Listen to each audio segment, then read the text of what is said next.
Langit sore di Jakarta menggantung kelabu, menyiratkan hujan yang tak jati turun. Di sebuah rumah megah bergaya klasik Eropa, tampak Oral duduk di balkon lantai 2, mengenakan gaun santai dari bahan sutra. Ia menatap jauh ke taman belakang, di mana bunga-bunga mawar ditata rapi oleh para tukang kebun. Oral Alvira Wijaya, 25 tahun, putri tunggal dari pemilik jaringan hotel internasional. Hidup dalam segala kemewahan yang bisa dibayangkan. Namun, kekosongan di hatinya tak bisa dibungkam oleh perhiasan, pesta sosialita, atau pujian di media. Hari itu, ia melihat seorang pria asing sedang membersihkan lantai teras belakang. Ia tampak muda, sekitar seumuran dengannya, mengenakan seragam pembantu sederhana. Peluh menetes dari dahinya, tapi raut wajahnya tenang, bahkan sedikit tersenyum pada tanaman yang ia siram. Siapa dia? Oral bergumam. Rasa penasaran menggiring langkahnya turun ke dapur, lalu menyelinap ke arah taman. Ia berpura-pura ingin memetik bunga. Saat itulah, pria itu menyadari kehadirannya dan buru-buru berdiri tegak. Sedikit gugup. "Selamat sore, Mbak," ucapnya dengan nada sopan dan sedikit canggung. Oral mengangguk. "Kamu baru, ya? Aku belum pernah lihat kamu sebelumnya." "Iya, Mbak. Saya Reno, baru mulai kerja kemarin, bagian bersih-bersih dan taman," jawabnya sambil menunduk. Oral tersenyum tipis. Ada sesuatu yang berbeda dari cara Reno berbicara jujur, tulus, tanpa dibuat-buat. Tidak seperti pria-pria kaya yang biasa mencoba menarik perhatiannya dengan kata-kata manis. "Oral," katanya sambil mengulurkan tangan. Sesuatu yang tak lazim dilakukan oleh majikan kepada pembantu. Reno tampak ragu, tapi akhirnya menyambut uluran itu, sedikit kikuk. "Senang kenal kamu, Mbak Oral," katanya. "Panggil saja Oral," jawabnya cepat, tanpa Mbak. Sejak pertemuan itu, ada sesuatu yang menggantung di udara. Bukan cinta belum, tapi rasa penasaran, rasa nyaman yang datang tanpa diundang. Dan tanpa mereka sadari. Itulah awal dari cerita yang akan mengguncang batas-batas sosial dan tradisi. Hari-hari berlalu, dan sejak pertemuan pertama itu, Oral mulai lebih sering turun ke taman belakang. Ia beralasan ingin membaca di dekat bunga mawar atau memberi makan ikan koi di kolam. Tapi sebenarnya, ada satu alasan lain yang lebih kuat. Ia ingin melihat Reno. Reno sendiri tidak banyak bicara. Ia tetap menjalankan tugasnya dengan penuh tanggung jawab, tetap menjaga jarak, seolah sadar akan tembok tak kasat mata yang memisahkan dirinya dan Oral, tapi dari caranya mencuri pandang, dari senyum kecil yang muncul tiap kali Oral lewat, jelas bahwa ia juga mulai merasakan sesuatu. Suatu sore, Oral duduk di bangku taman, membaca buku yang sebenarnya tak terlalu ia fahami. Matanya terus melirik ke arah Reno yang tengah menyapu dedaunan. "Kamu kuliah, Ran?" tanya Oral tiba-tiba. Reno terkejut, tapi segera menjawab, "Dulu, sempat. Cuma sampai semester 3. Nggak sanggup bayar. Akhirnya bantu-bantu kerja." Oral terdiam, lalu menutup bukunya. "Kalau kamu bisa lanjut, kamu mau kuliah lagi?" Reno mengangguk pelan. "Pasti mau. Saya suka belajar. Tapi hidup kadang punya jalannya sendiri, kan?" Jawaban itu membuat Oral terdiam lebih lama. Ia menatap Reno dengan cara yang berbeda kali ini, bukan sebagai pembantu, tapi sebagai seseorang yang punya impian, yang sedang berjuang. Hari-hari berikutnya, mereka mulai berbicara lebih sering tentang hal-hal kecil, tentang masa lalu, tentang mimpi, tentang musik favorit, bahkan makanan kesukaan. Oral tak menyangka, ia bisa tertawa begitu lepas dengan seseorang yang jauh dari dunia gemerlapnya. Di sisi lain, Reno pun mulai membuka dirinya sedikit demi sedikit, meski hatinya tetap dihantui satu hal. Ia takut jatuh terlalu dalam, karena ia tahu tidak peduli seberapa dalam ia menyayangi Oral. Dunia mereka tetap berbeda, namun cinta tak peduli pada kasta. Ia tumbuh diam-diam di antara canda ringan dan tatapan singkat. Oral mulai merindukan suara Reno saat ia tidak melihatnya. Dan Reno mulai menunggu suara langkah Oral di taman. Walau hanya untuk berkata 1-2 kalimat, mereka belum berani menyebutnya cinta. Tapi perasaan itu ada tumbuh seperti bunga liar di taman belakang rumah mewah itu. Indah tapi rapuh dan mungkin dilarang untuk tumbuh. Semakin hari, kedekatan Aurel dan Reno menjadi semakin nyata. Mereka tak lagi sekadar bertukar sapa. Tawa mereka kadang terdengar pelan di antara semak-semak bunga dan deru air mancur taman belakang. Namun semua itu, mereka sembunyikan rapat-rapat di balik tembok tinggi rumah keluarga Wijaya. Aurel tahu, jika ayah atau ibunya tahu, semuanya akan berakhir. Keluarganya sangat menjaga status sosial. Bahkan sahabat-sahabatnya pun harus berasal dari keluarga selevel. Bagi mereka, pembantu hanyalah orang yang dibayar untuk melayani tidak pantas, dilibatkan dalam urusan pribadi, apalagi hati. Di sisi lain, Reno juga makin tertekan setiap kali ia melihat Aurel mengenakan gaun mahal, berbicara di telepon dengan orang tua yang sedang membicarakan investasi jutaan dolar. Ia seperti diingatkan bahwa ia bukan bagian dari dunianya, tapi rasa yang tumbuh di hatinya tak bisa dia bunuh begitu saja. Suatu malam, Aurel memanggil Reno diam-diam ke ruang baca di belakang rumah. Semua lampu sudah dimatikan kecuali satu, membuat ruangan itu terasa seperti dunia lain. "Aku capek pura-pura," kata Aurel dengan suara rendah. Reno menunduk. "Aku juga, Aurel, tapi kita nggak bisa kayak gini terus." "Kamu takut?"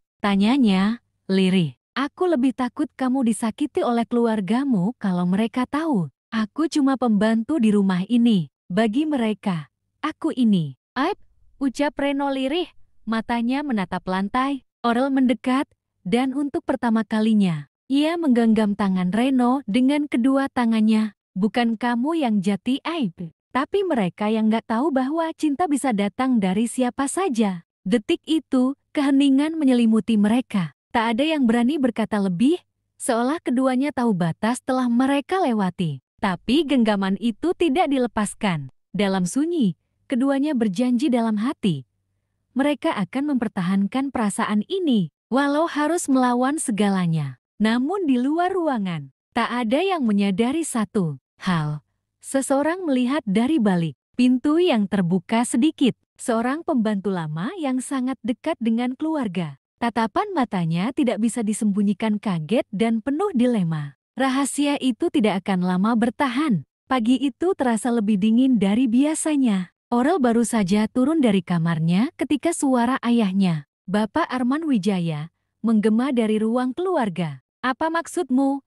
Aurel dekat dengan pembantu. Aurel terhenti di anak tangga terakhir. Jantungnya seakan berhenti berdetak. Ia tahu waktunya akan datang, tapi tidak secepat ini. Ia melangkah perlahan ke ruang tamu dan mendapati ibunya duduk dengan wajah kaku, dan ayahnya berdiri, menggenggam sebuah foto yang memperlihatkan dirinya. Dan Reno duduk berdekatan di taman terlalu dekat untuk ukuran majikan dan pekerja. "Tante Rini yang kasih tahu," katanya pembantu yang satu itu terlalu sering terlihat bersama kamu, ujar ibunya dingin. "Dan ini, apa maksudnya?" Aurel berusaha menenangkan dirinya. "Aku bisa jelaskan." "Jelaskan apa?" "Bahwa kamu mempermalukan keluarga ini dengan jatuh cinta pada pembantu," potong sang ayah dengan nada tinggi. Aurel menggertakkan rahang. Reno bukan hanya pembantu, dia lelaki baik. Dia pekerja keras. Dia jujur. Lebih baik dari banyak pria kaya yang hanya mendekat karena harta. Plah,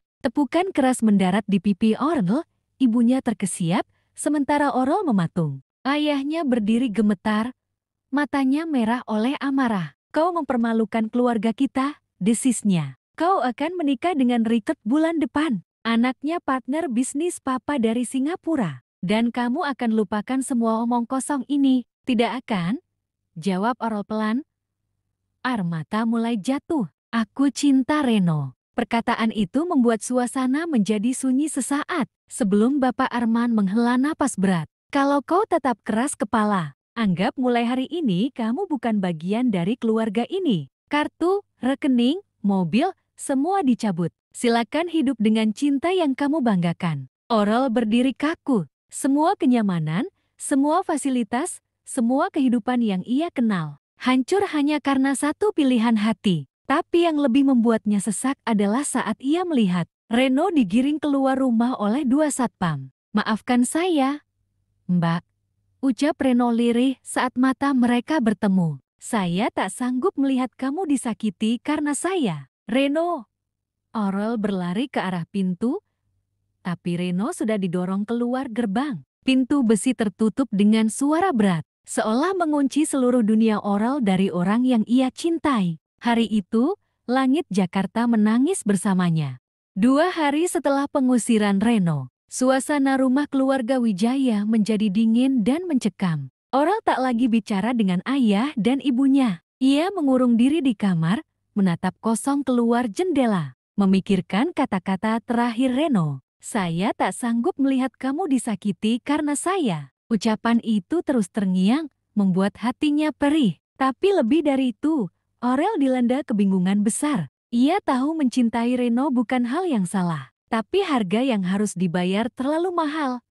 Orang tua, rumah, masa depan yang sudah diatur. Pagi itu, ibunya datang ke kamar membawa sebuah gaun mewah berwarna biru muda. Kamu akan ke acara makan malam keluarga Richard malam ini. Kamu harus belajar melepaskan khayalan remaja tentang cinta. Ini hidup nyata. Aurel, ucapnya tegas. Aurel menatap gaun itu. Tangannya tak bergerak. Aku nggak bisa pura-pura.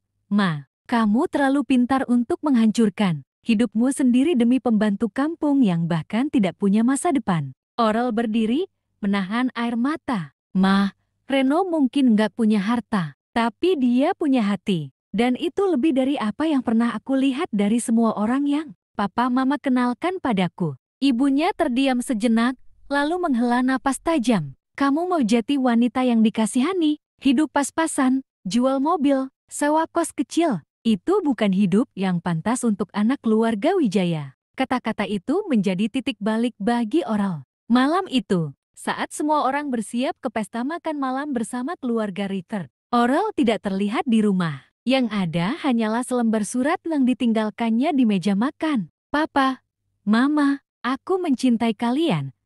Tapi aku juga mencintai diriku sendiri. Dan aku tidak bisa menjadi boneka yang dikendalikan demi gengsi dan status. Aku memilih jalan hidupku sendiri. Aku tidak tahu kemana aku akan pergi. Tapi untuk pertama kalinya dalam hidup, aku akan berjalan dengan hati, bukan paksaan. Maaf jika itu mengecewakan kalian. Tapi aku tidak bisa pura-pura bahagia dalam pernikahan yang bukan karena cinta. Aurel, sementara itu, di sebuah kamar kontrakan sempit di pinggiran kota, Reno duduk sendiri, menatap atap bocor dan suara kendaraan di luar jendela. Ia mencoba melupakan Aurel, tapi setiap kali ia memejamkan mata, senyum gadis itu kembali muncul. Ketukan pelan di pintu membuyarkan lamunannya. Reno bangkit, membuka pintu, dan di sanalah Aurel berdiri, membawa ransel kecil. Dengan mata sembab tapi senyum tulus. Aku milih kamu, Ren.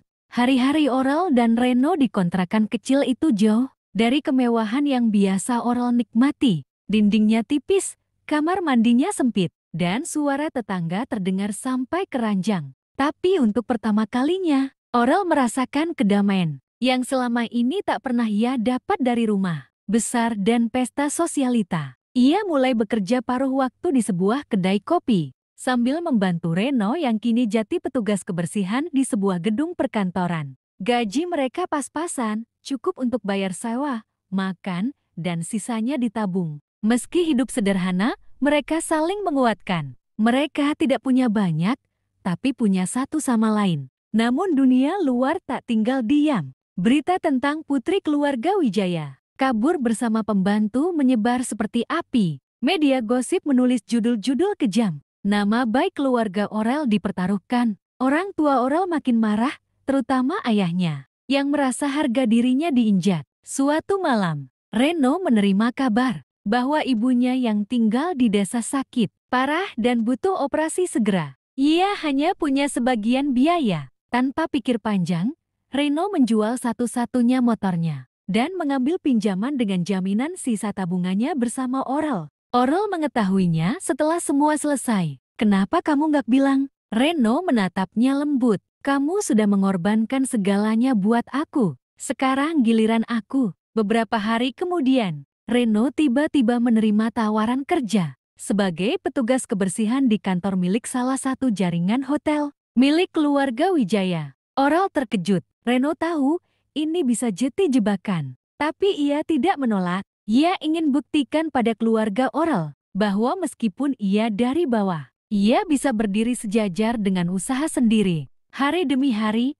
Reno bekerja tanpa celah. Ia rajin, disiplin, dan tidak pernah minta perlakuan istimewa. Bahkan beberapa karyawan di sana mulai mengaguminya. Diam-diam, informasi ini sampai ke telinga Pak Arman Wijaya. Sang ayah penasaran dan datang sendiri ke lokasi. Ia tidak memberitahu siapa-siapa, hanya duduk diam di sudut ruangan, memperhatikan pria muda yang sibuk mengepel lantai tanpa tahu bahwa mata majikannya dulu sedang mengawasinya. Saat jam istirahat, Reno duduk sendiri di tangga darurat, makan nasi bungkus. Pak Arman mendekat tanpa suara. Reno terkejut saat melihatnya. Pak Arman menatapnya tajam. Kamu tahu aku bisa pecat kamu sekarang juga. Reno menunduk. Kalau itu yang Bapak mau, saya siap. Tapi kamu tetap kerja di sini, bahkan setelah semua ini.